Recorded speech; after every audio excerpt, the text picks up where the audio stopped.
నిన్న క్యాబినెట్లో 2 important decisions తీసుకోవటం జరిగింది. ఒకటి, ఈ రెన్యూవబుల్ ఎనర్జీ సెక్టర్లో గ్రీన్కో అనే సంస్థతోటి అంతకుముందు చేసుకున్నటువంటి ఒప్పందం మార్పులు. రెండవది, మన జిఎంఆర్ ఎయిర్పోర్ట్లో కూడా అంతకుముందు ప్రభుత్వం చేసుకున్నటువంటి ఆ ఒప్పందాల్లో మార్పులు.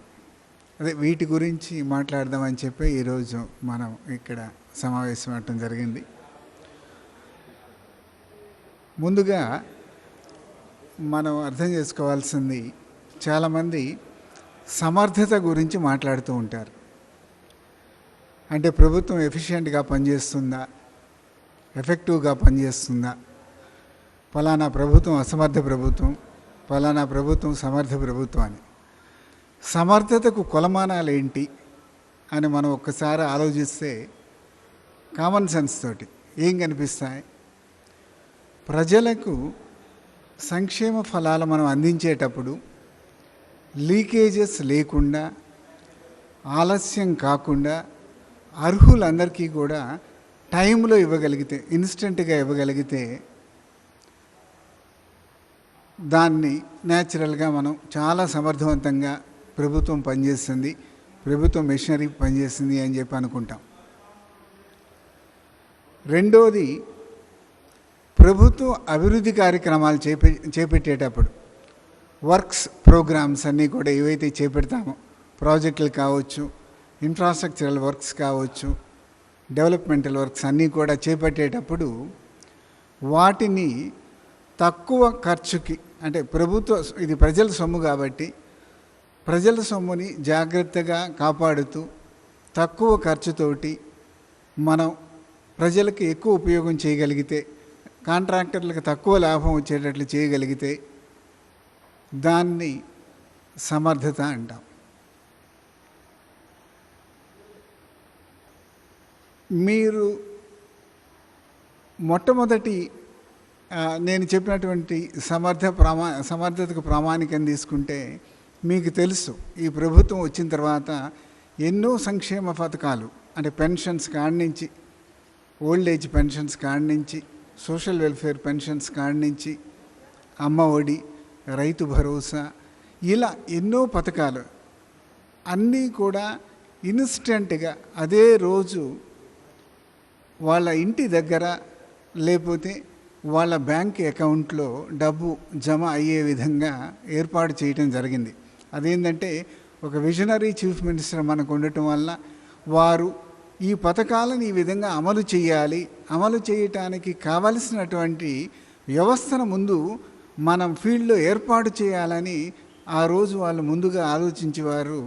గ్రామ సెక్రటేరియట్లు, వాలంటీర్ వ్యవస్థ అక్కడ ఏర్పాటు చేసి, ఆ మిషనరీ ఏర్పాటు అయిన తర్వాత ఈ సంక్షేమ కార్యక్రమాలన్నీ ఒకదాని తర్వాత ఒకటి ఇంప్లిమెంట్ చేయటం వలన ప్రతిదీ కూడా చాలా సమర్థవంతంగా టైంలో ప్రతి ఒక్కరికి కూడా, ఎలిజిబుల్గా ఉన్నటువంటి ప్రతి ఒక్కరికి, ఒక పెన్షన్ కావచ్చు, ఇంకొక పథకం కావచ్చు, రైతు భరోసా కావచ్చు, టైంలో వారి అకౌంట్కి కానీ వారి ఇంటికి కానీ చేర్చడం జరిగింది. ఇంకా అంతకంటే సమర్థతకు ప్రమాణికం లేదు. అందరూ కూడా దాన్ని అర్థం చేసుకుంటారు. కామన్ ప్రజలు ప్రతి ఒక్కరూ కూడా అందుకనే దాన్ని బాగా కొనియాడుతూ ఉన్నారు. రెండోది, ఇందాక నేను చెప్పాను, ప్రజల సొమ్ముని చాలా జాగ్రత్తగా ఉపయోగించి అభివృద్ధి కార్యక్రమాలు చేపడితే ఆబ్వియస్గా ఆ ప్రభుత్వం కంటే ఇంకా సమర్థవంతమైనటువంటి ప్రభుత్వం ఏమి ఉండదు. దానిలో భాగంగా మొట్టమొదటి, ఇదివరకు ప్రభుత్వం తీసుకున్నటువంటి చేసినటువంటి అగ్రిమెంట్లు, పనులు కాకుండా ఉన్నటువంటి అపూర్తి కానటువంటి అగ్రిమెంట్లన్నీ కూడా రివ్యూ చేసి, మనం కొత్తగా ఒక జ్యుడిషియల్ ప్రివ్యూ కమిషన్, ఒక జడ్జి గారి ఆధ్వర్యంలో, ఒక రిటైర్డ్ హైకోర్టు జడ్జి గారి ఆధ్వర్యంలో జ్యుడిషియల్ ప్రివ్యూ కమిషన్ ఏర్పాటు చేసి, దాని ద్వారా టెండర్లు ఇవన్నీ కూడా అప్రూవ్ చేపిస్తూ, మనం పాత పనులు ఏవైతే ఆగిపోయినావో అవన్నీ కూడా రివ్యూ చేసి క్యాన్సిల్ చేసి మళ్ళీ రివర్స్ టెండరింగ్కి వెళ్ళటం వలన ఈరోజు ప్రభుత్వం ఇప్పటి వరకు జరిగినటువంటి రివ్యూ రివర్స్ టెండరింగ్లో 2072.29 29 crores సేవ్ చేయగలిగింది. 2072.29 crores, 2072,29,00,000 ఈరోజు సేవ్ చేయటం జరిగింది. అది ఒక ఇరిగేషన్ డిపార్ట్మెంట్లో 1130.18, అంటే 1139,18,00,000. పంచాయతీరాజ్ డిపార్ట్మెంట్లో దాదాపుగా 200 కోట్లు, 196.99 కోట్లు. హౌసింగ్ టిడ్కోలో కేవలం 64,000 ఇల్లు మాత్రమే మనం రివర్స్ టెండరింగ్ చేయటం వలన, అంతకుముందు అగ్రిమెంట్ అయినటువంటి ఇల్లు కేవలం 64,000కే 361.32 కోట్లు సేవ్ చేయటం జరిగింది. మిగతా అన్నీ కూడా రివర్స్ టెండరింగ్కి వెళ్ళటానికి ఇబ్బందులు వచ్చినాయి ఇల్లు, ఎందుకంటే మొత్తం 3.1 లక్ష ఇల్లు ఏవైతే పాత ప్రభుత్వం తీసుకుని వాటిని మొదలుపెట్టారో దానిలో కొన్ని 70% అయినాయి, కొన్ని 80% అయినాయి. అవన్నీ కూడా చేయలేకపోయాము రివర్స్ టెండరింగ్, చేయటం కష్టం కాబట్టి. కానీ కేవలం 64,000 మాత్రమే ఏదైతే స్టార్ట్ కాలేదో వాటికి చేస్తేనే 392 కోట్లు సేవ్ అయింది, దాదాపు 400 కోట్లు. అంటే ఇంటికి 75,000 సేవ్ అయింది.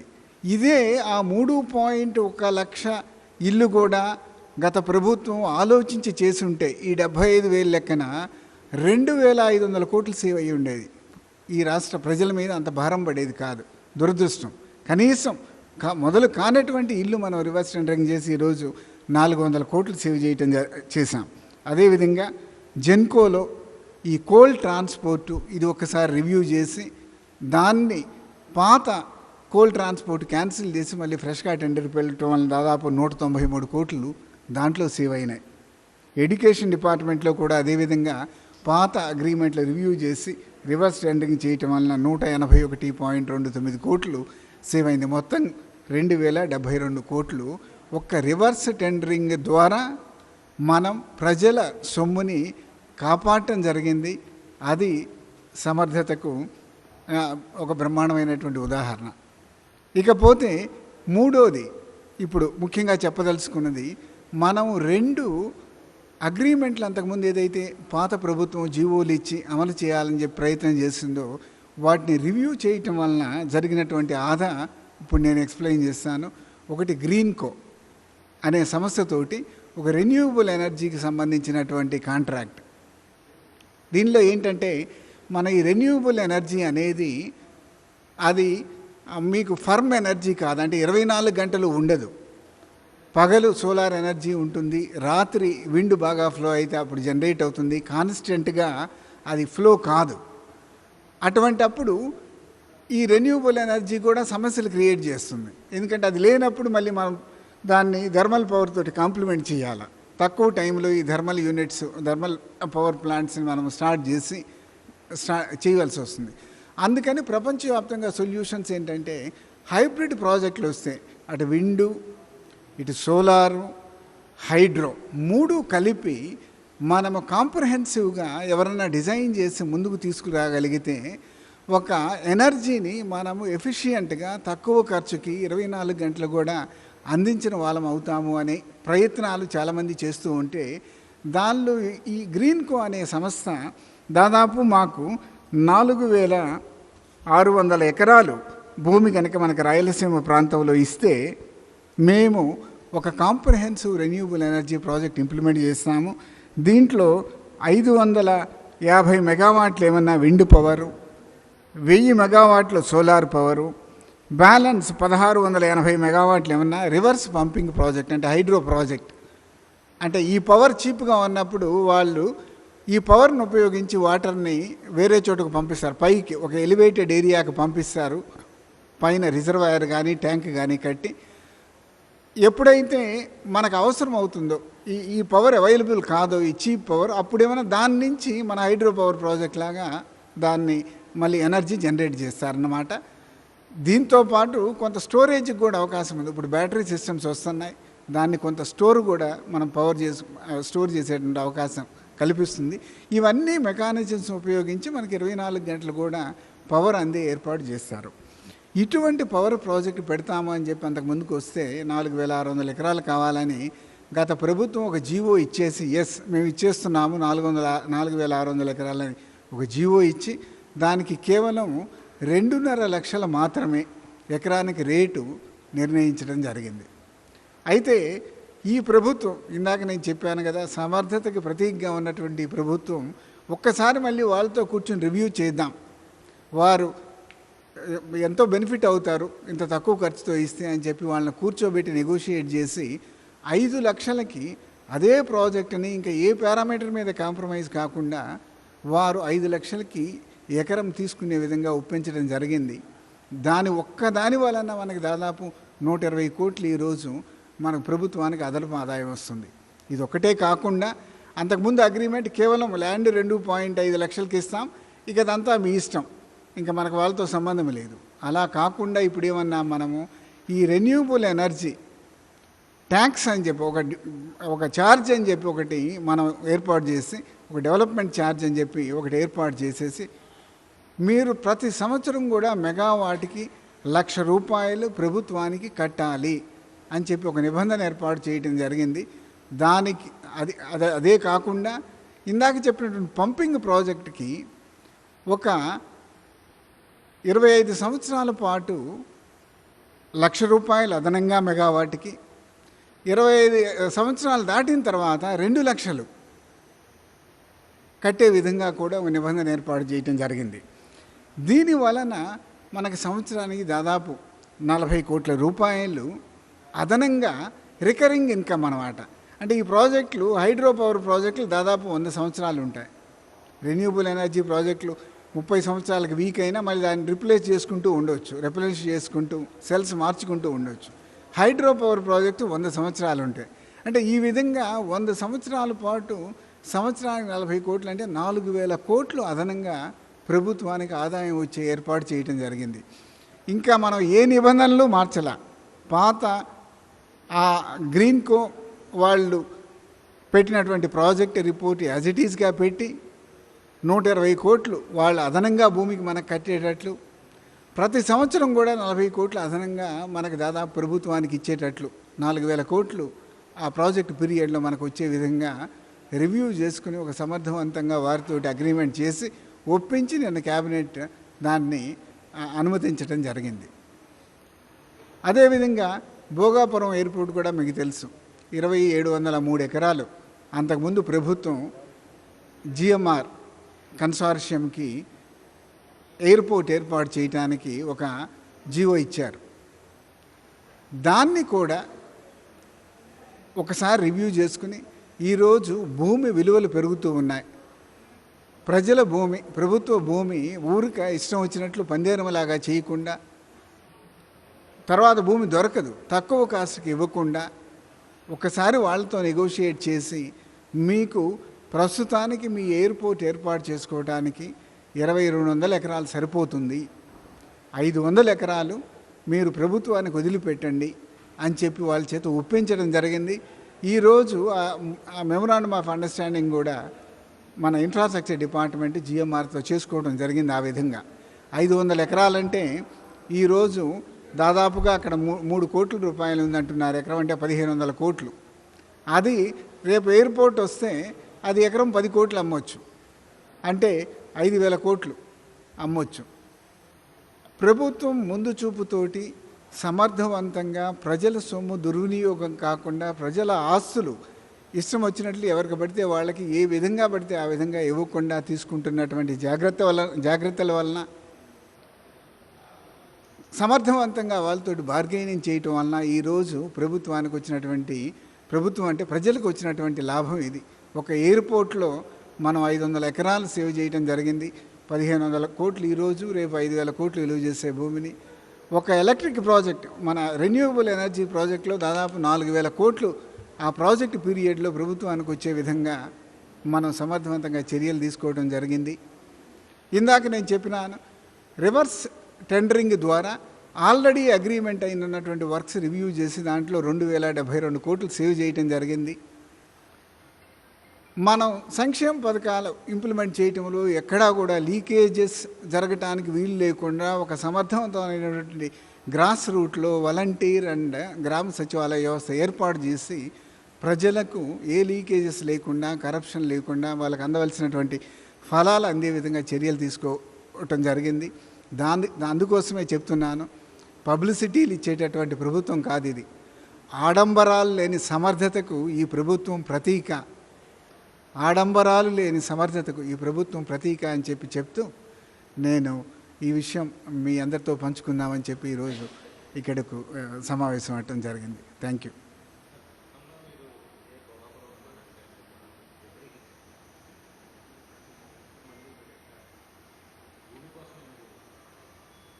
నో, ఎవరు వ్యతిరేకించారు?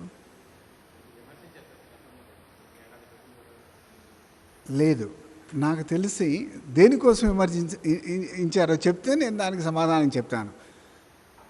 దాని పేరు ఏంటంటే, అప్పుడు మన government of India airports authority ఎవరో టెండర్లో పార్టిసిపేట్ చేస్తే వాళ్ళని ఆ టెండర్లో ముందు ఫస్ట్ ఉన్నటువంటి టెండర్లో పార్టిసిపేట్ చేస్తే వాళ్ళని తొలగించారు ప్రైవేట్ సంస్థ కోసం అని చెప్పి ఆ రోజు చెప్పడం జరిగింది.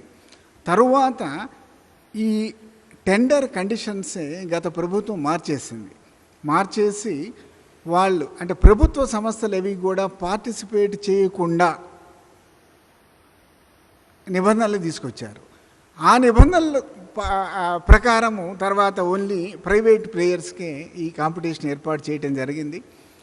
మళ్ళీ ఇప్పుడు అన్ని నిబంధనలన్నీ మార్చి మళ్ళీ ఫ్రెష్ టెండర్లు ఇవన్నీ గవర్నమెంట్ ఆఫ్ ఇండియా కూడా ఇప్పుడు ఎయిర్పోర్ట్స్ అథారిటీ ఇంట్రెస్ట్ చూపెట్టలేదు అన్నారు. దానికోసం అని చెప్పి ఇవన్నీ కూడా మళ్ళీ నిబంధనలు మార్చి మళ్ళీ టెండర్లు మార్చుకుంటూ వెళ్ళిపోతే ఆలస్యం అయిపోతుంది. ఇప్పుడు మనం ఎగ్జిక్యూటివ్ క్యాపిటల్ కూడా విశాఖపట్నానికి తరలిస్తున్నామని చెప్పి అన్నాం. కాబట్టి త్వరగా పూర్తి చేద్దాము అనే ఉద్దేశంతో నెగోషియేట్ చేసి కనీసం మనం వీలైనంత వరకు ఇంకా వారితో గట్టిగా నెగోషియేట్ చేసి ప్రజలకు కావాల్సినటువంటి ప్రజల ఎసెట్స్ సేవ్ చేద్దామని చెప్పి సక్సెస్ఫుల్గా నెగోషియేట్ చేయడం జరిగింది.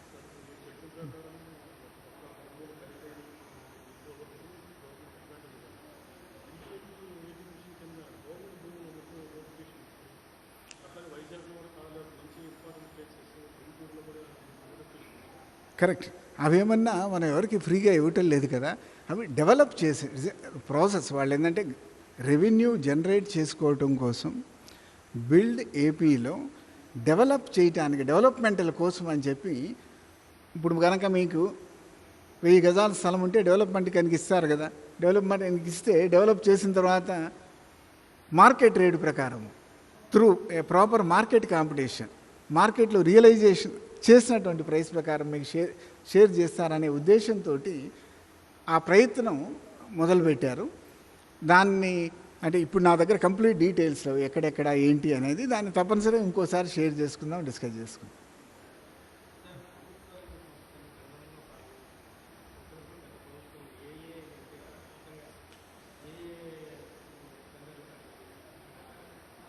మామూలుగా అంతకుముందు ఒక యాక్ట్ ఉండేది, దాన్ని ఏమంటారు, ఐడిఏనా, AP infrastructure enabling development act. ఒరిజినల్గా ఉన్న యాక్ట్ని గత ప్రభుత్వ కాలంలో కంప్లీట్గా ఎమెండ్ చేసేసారు. ఎమెండ్ చేసి ఇటువంటి నిబంధనలు పట్టుకొచ్చినారు. ఏది ఆ యాక్ట్ కింద ఏ టెండర్లు అయితే పిలుస్తారో దాంట్లో ప్రభుత్వ సంస్థలు ఎలిమినేట్ అయ్యే విధంగా చేస్తారు. మొట్టమొదట భోగాపురం పిలిచినప్పుడు ఆ యాక్ట్ కింద పిలువల.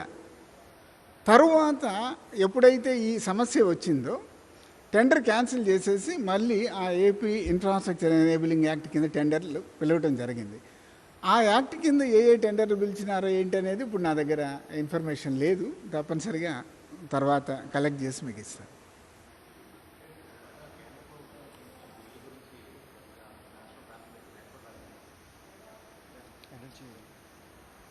సెక్రటరీ గారు మాట్లాడతారు, ఎనర్జీ సెక్రటరీ.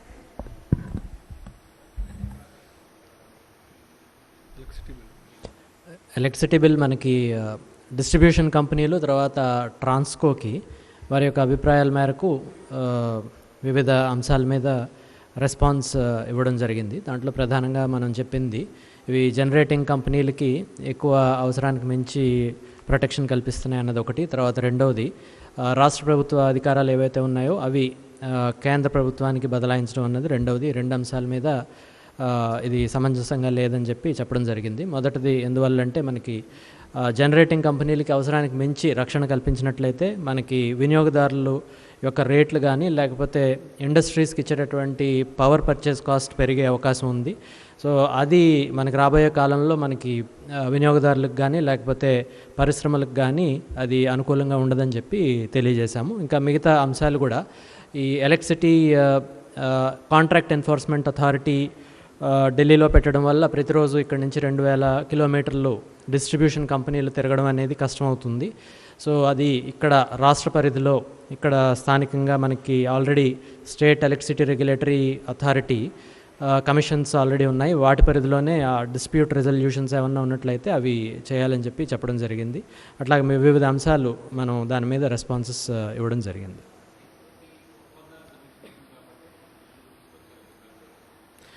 ఇది కేంద్ర ప్రభుత్వం మొత్తంగా మన అన్ని రాష్ట్రాల్లో ఉన్నటువంటి సమస్యలు క్రోడీకరించి వారి యొక్క ఒక విజ్ఞతతో ఇది తయారు చేసినటువంటి యాక్ట్. దాని మీద మనం ప్రతిస్పందన తెలియజేయడం జరిగింది.